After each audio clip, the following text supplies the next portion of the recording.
My part is Biarritz Vacation and Romance with Nelly Busted. Arrival in Biarritz. In February 1891, Jose Rizal arrived in Biarritz to seek solace from his disappointment in Madrid. He was warmly welcomed by the Busted family at their winter residence, Villa Eliada. Rizal had previously befriended the Busted family during his time in Paris in 1889 to 1890, where he enjoyed fencing with the sisters and attending parties. Arriving at Biarritz, France has pivotal point in the life of Jose Rizal. After spending some time in Paris, where he was working on his second novel, El Filibusterismo, he arrived there in 1888. At the time, Biarritz was a well-liked vacation destination because of its stunning beaches and vibrant social scene. The tranquility of the village and its closeness to Spain, where Rizal intended to find a publisher for his book, grew with him in. Next slide. Recovery and Romance. February-March 1891. The scenic beaches and festive atmosphere of Biarritz significantly lifted Rizal's spirits, leading him to remark in a letter, "I have put on much weight since I arrived here." During his period, they developed a serious romance with Nelly Busted, whom he found to be highly intelligent and morally upright. Encouraged by friends like M.H. Del Pilar, Rizal completed marrying Nelly with playful suggestion about changing Nolly to Nelly. Jose Rizal stay in Biarritz, France in 1891 was when his friendship with Nelly Busted began.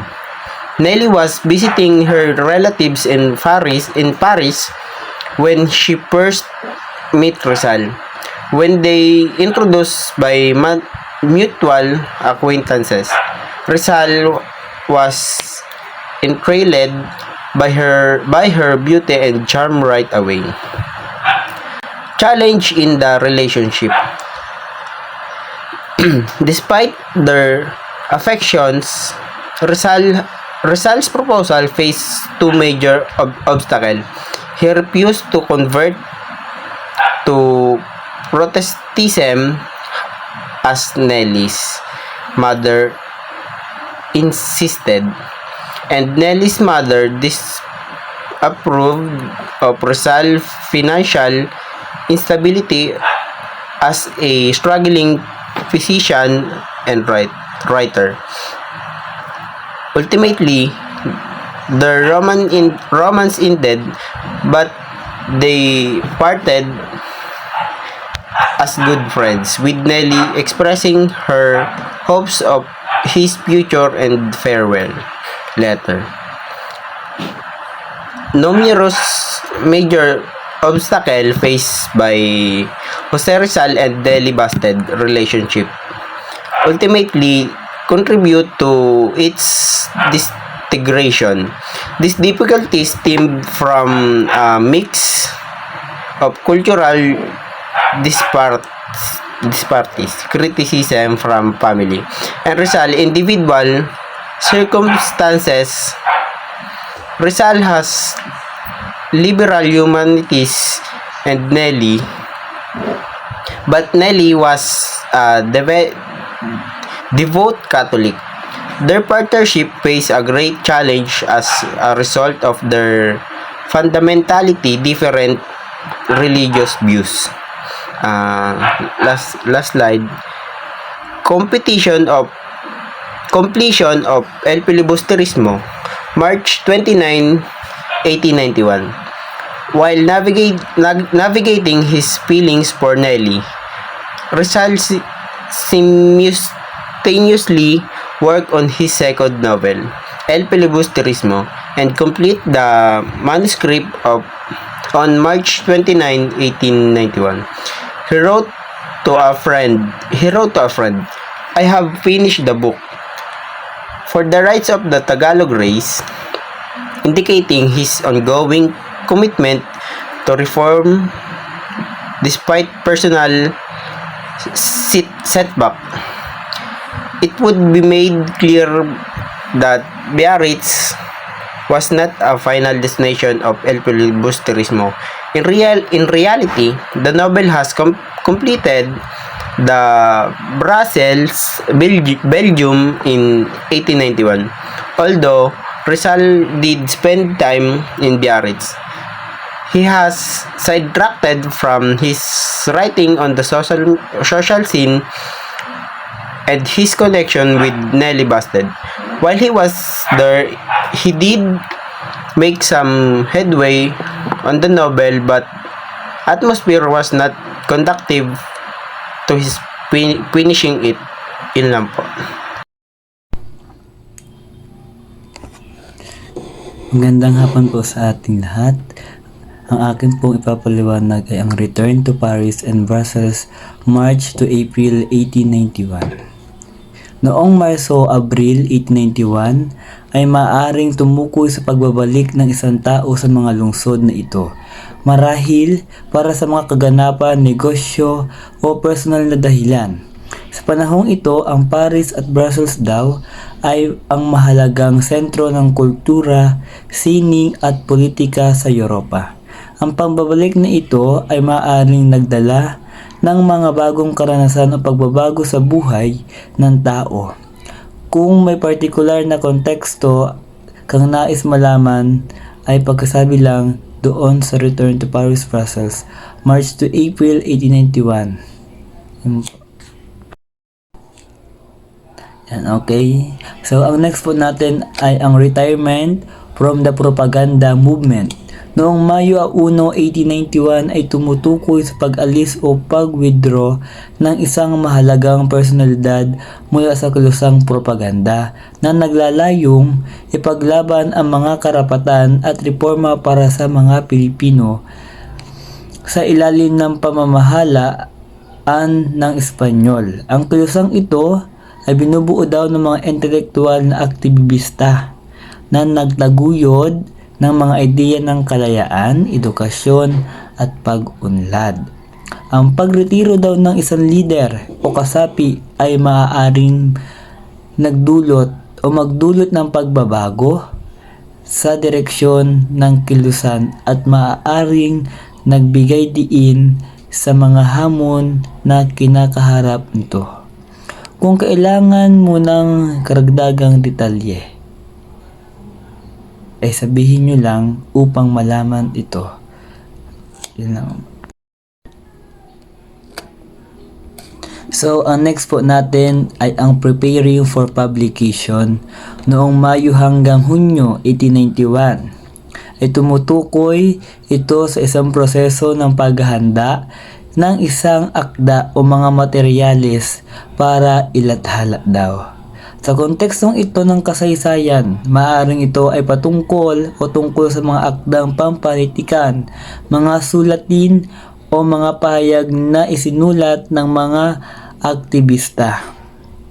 Lalo na sa kilusang propaganda, ang paghahanda para sa publikasyon ay kinabibilangan ng pagsusuri, pag-edit at pag-aayos ng nilalaman upang matiyak ito ay maayos at epektibong maipahayag sa publiko. Naman po. So, ang next po natin ay ang Kabanata 19 ng El Filibusterismo. Dito po nakabase ay ang nailhathala sa Gent noong 1891 ay isa daw mahalagang bahagi ng akdang isinulat ni Jose Rizal. Sa kabanatang ito, ang mga tema ng revolusyon, paghimagsik at ang pagnanais para sa kalayaan ay binigyan diin, katulad ng matapos ang mga taon na pakikibaka at pag-aaral ng nagdesisyon si Rizal na ilathala ang kanyang ikalawang nobela upang ipakita ang mga kahirapan at katiwalian sa ilalim ng pamahalaang Espanyol.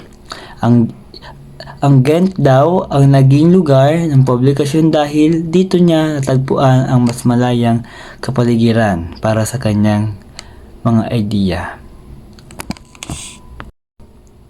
Next po natin ay ang writing and publication journey ay tumutukoy sa isang proseso ng pagsulat at paglalathala ng isang akda. Mula sa mga ideya hanggang sa opisyal na paglabas nito sa konteksto ng mga manunulat tulad ni Dr. Jose Rizal. Ang paglalakbay daw na ito ay madalas na puno ng mga hamon, inspirasyon at pagsisikap. Kabilang dito ang pagsulat, pag-edit, paghanap ng tagalathala, paghanap ng paglalathala. Ang paglalakbay na ito ay hindi lamang tungkol sa technical na aspeto kundi pati na rin sa emosyonal na kultura ng mga karanasan ng manunulat. Para kay Rizal, ng kanyang mga akda tulad ng No Limit Tangere at El Filibustrismo ay hindi lamang mga nobela kundi mga instrumento para sa pagbabago at pagkamalay sa mga isang Pilipino. Yun lamang po. Maraming salamat. Ngayon tatalakayin ko ang financial struggles ni Rizal. Ang unang teksto ay naglalarawan ng frugal living ni Jose Rizal at ng kasama niya si Alejandro. Ang frugal living ay isang estilo ng buhay na nagtatampok sa pagbabawas ng gastos. Nagsimula sila sa pag-upa ng isang kwarto at nagluto ng sarili nilang meals para makatipid. Si Rizal ay mahigpit na nag-rationing kung saan limitado ang sarili niya sa isang box ng biskwit para sa buong buwan, na nagpapakita ng disiplina sa pag-manage ng kanilang limited na resources. Sa kabilang banda, si Alejandro ay umuutang mula sa future rations na nagpapakita ng mas relaxed na approach sa food supply. Overall, ito ay nagpapakita ng kanilang efforts na namumuhay ng masinop habang pinapangarap ang kanilang mga goals kahit na may financial constraints. Ang sunod ay ang printing challenges ni Rizal. Naharap si Rizal sa malaking challenge sa pag-print ng El Filibustrismo, kaya pinili niya ang F. Mayer Van Loo Press para dito. Para makapagpansin niya ang kanyang mga alahas at nakakuha ng konting financial help mula sa friends niya. Pero ang printing ay nasuspend noong August 6, 1891 dahil pa rin sa lack of funds. Sa desperation, muntik nang sunugin ni Rizal ang manuscript na nagpapakita ng kanyang frustration. Buti na lang nakatanggap siya ng tulong kay Valentin Ventura na nagbigay daan para ipagpatuloy ang printing at mahilathala ang novel. Ang sunod ay Dedication and Historical Errors. Dedication. Idinedicate ni Rizal ang El Filibustrismo para kay Padre Mariano Gomez, Jose Burgos at Jacinto Zamora, or mas kinikaralang Gomburza, na pinatay ng mga Espanyol noong 1872 dahil sa maling akusasyon. Ang kanilang pagkamatay ay naging simbolo ng kawalang katarungan ng mga Espanyol na nagbigay inspirasyon kay Rizal para ipagpatuloy ang laban para sa reforma. Gayunpaman, nagkaroon si Rizal ng kaunting historical errors sa dedication, tulad ng maling petsa ng execution at edad ng mga pari. Kahit na may mga ganitong pagkakamali, nanatiling makapangyarihan ang dedication, dahil pinapakita nito ang pagiging martir ng mga pari at kung paano nila na-influensyahan si Rizal sa kanyang advokasya para sa mga Pilipino. Sunod natin ay manuscript preservation. Ang original na manuskrito ng El Filibustrismo na may 279 na pahina at maraming revision ay nakapreserve sa National Library of Manila. Ito ay mahalaga dahil nagpapakita ito ng dedikasyon ni Jose Rizal sa kanyang pagsusulat. Nung may print ang nobela, ay tinanggal niya ang mga bahagi tulad ng forward at warning upang makatipid sa gastos. Kahit na nawala ang mga seksyong ito, nananatiling makapangyarihan ang mensahe ng nobela. Ang orihinal na manuskrito ay isang mahalagang historical na artepakto na nagbibigay ng kaalaman tungkol sa proseso ng pagsusulat ni Rizal at sa mga hamon na hinarap niya sa paglalathala ng kanyang akda. Next ay ang completion and reception. Sa publication, ang El Libus Trismo ay natapos ni Jose Rizal noong September 18, 1891 bilang karugtong ng Noli Me Tangere. Nagpadala siya ng mga kopya sa mga kaibigan at reformista at maraming nag-praise sa nobela dahil sa lalim nito at sa kritikal na pagtalakay sa mga kawalang katarungan ng kolonyalismo. Tinanggap ito ng maraming Pilipinong bayani bilang mahalagang kontribusyon sa panitikang Pilipino at Espanyol. Sa serial publication naman, noong Oktubre 1891, ang El Libus Trismo ay naserialize sa liberal na pahayagang Madrid na El Nuevo Regiment. Ibig sabihin ay nilabas ito sa mga bahagi. Subalit, karamihan sa mga first edition copies na ipinadala sa Hong Kong ay na-confiscate ng mga otoridad dahil sa critical na pananaw ng nobela laban sa pamahalaang kolonyal ng Espanya. Dahil dito, naging rare at mahal ang libro na nagdadagdag sa kalagahan nito sa panitikang Pilipino bilang isang makapangyarihang kritika ng kolonyalismo. Dito naman tayo sa tips and literary style. Purpose of the novel. Ang layunin ng El Libus Trismo ay para ilantad ang mga isyong panlipunan at hikayatin ang mga mambabasa na harapin ang mga takot nila tungkol sa filibusterism o mga revolusyonaryong aktibidad laban sa kolonyal na pamahalaan. Gusto ni Rizal na lampasan ang mga tibyal na kritika at tumuon sa mas mahalagang problema sa lipunan at ipinapakita ang mga bisyon ng tao sa pamamagitan ng mga tauhang katang-isip. Sa kabuuan, ang nobelang ito ay naging kasangkapan para sa komentaryo at reforma sa lipunan na nag-uudyok sa mga Pilipino na maging aware sa kanilang sitwasyon at kumilos laban sa mga kawalang katarungan. Sa comparative analysis, ang El Libus Trismo ay itunuturing na mas madilim at mas revolusyonaryo kumpara sa Noli Me Tangere na nakikita bilang isang romantic na akda. Iba-ibang opinion ng mga scholar kung aling nobela ang mas mataas ang kalidad. Kung saan ang iba ay mas gusto ang kwento ng Noli Me Tangere at ang iba naman ay pinapahalagaan ang agarang kritika sa El Libus Trismo. Sa kabila ng kanilang pagkakaiba sa tono, parehong epektibong inilalarawan ng mga nobelang ito ang kalagayan ng Pilipinas sa ilalim ng pamahalaang Espanyol na nagbibigay diin sa mga hamon sa lipunan at politika ng dinaranas ng mga Pilipino at ang pangangailangan para sa reforma.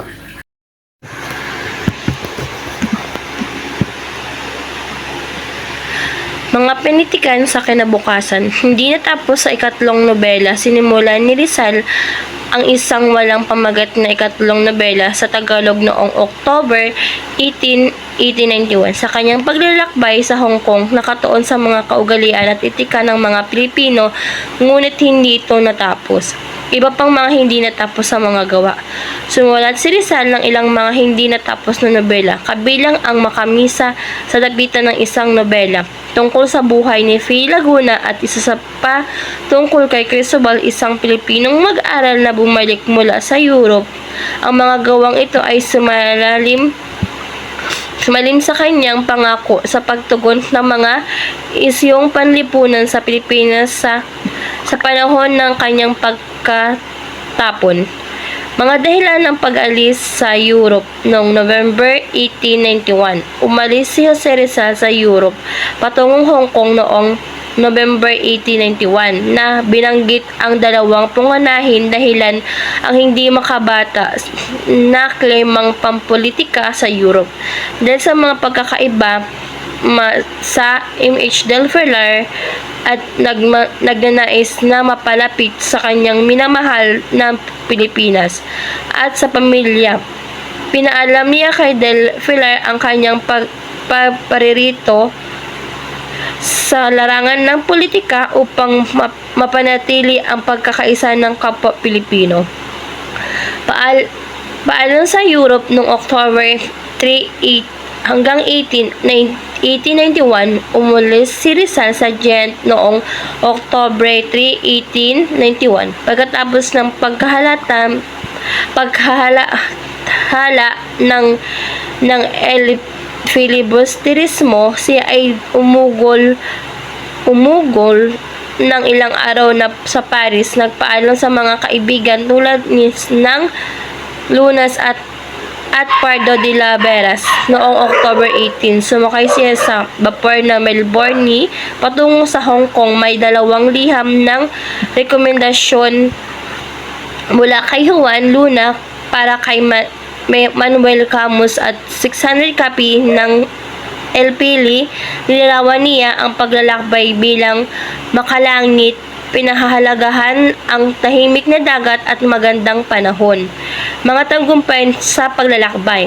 Habang nasa Melbourne, si Rizal ang nag-iisang Asyano na mahigit 80 first class ng mga pasahero ay humanga sa mga kapwa manlalakbay. Sa kanyang linguistic na kakayahan at artistkong kakayahan ay nakipagkaibigan siya sa mga misyonero at nasayahan sa paglalaro ng chess. Kasama si Father Ponch, isang pangyayari sa hapunan ang nagpatingkad sa katangian ni Rizal. Matapos narinig ang chismis mula sa mga babaeng aliman, tahimik niyang isinara ang isang pinto sa panahon ng bagyo. Pagkatapos ay nakipag-usap sa kanila na mataas na aliman na nakuha ang kanilang paggalang. Noong Nobyembre 20, 1891, dumating si Dr. Jose Rizal sa Hong Kong matapos ang kanyang pag-alis mula sa Europa, partikular mula sa Madrid. Sinalubong siya ng mga Pilipinong residente sa Hong Kong, lalo na si Jose Ma Basa, isang matagal ng taga-suporta at kapwa reformista. Noong dumating si Rizal, pinili niya manirahan sa number 5 D. Aguilar Street at number 2 Red Naxola Terrace. Dito hindi lamang siya nanirahan kundi nagbukas din siya ng isang clinical na medical upang maglingkod sa mga residente, lalo sa mga Pilipino at iba pang Asyano.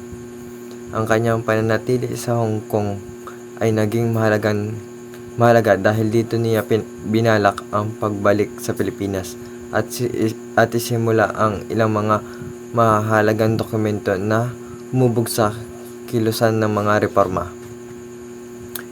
Isa pang mahalagang dahilan kung bakit nanirahan si Rizal sa Hong Kong ay upang ilayo ang kanyang pamilya mula sa pananakot ng Espanyol sa Pilipinas.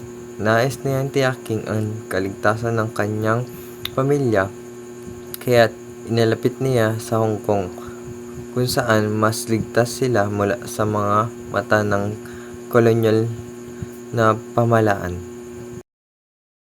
Noong Disyembre 1, 1891, sumulat si Dr. Jose Rizal sa kanyang mga magulang upang humingi ng pahintulot na makabalik sa Pilipinas.